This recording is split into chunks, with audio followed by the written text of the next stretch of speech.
I like to freewheel and write music is flowing and as analog as possible. Even though it's in a computer, it allows you to kind of just record as if you're recording on tape. And you can be loose, which I like. I don't really have a favorite plugin. I use so many. Certainly, there's the basics like reverb and EQ, I think are the most important. Compression.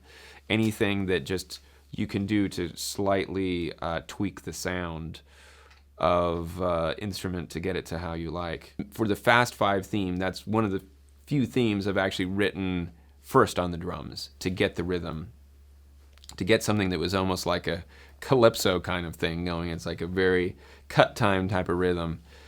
And then added chords over it that would punctuate the rhythm of the drums and go with that. And then it just kept growing. And then I wrote the orchestra on top of that. And then the orchestra became more complex and had melodies over it and everything like that.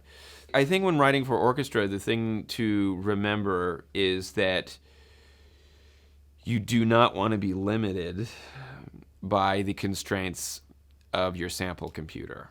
The tendency is to avoid writing in a certain way just so the sampled version of the piece sounds really good.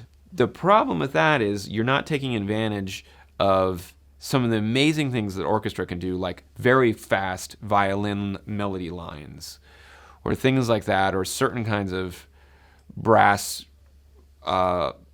articulations.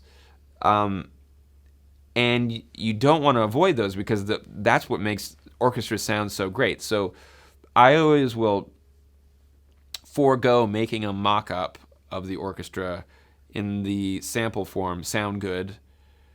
If I know I'm going to record it later, I will write it thinking of the musicians and how they're playing, and certainly don't write it around the computer. Otherwise, you're basically just making an orchestra copy a computer, and it should be the other way around.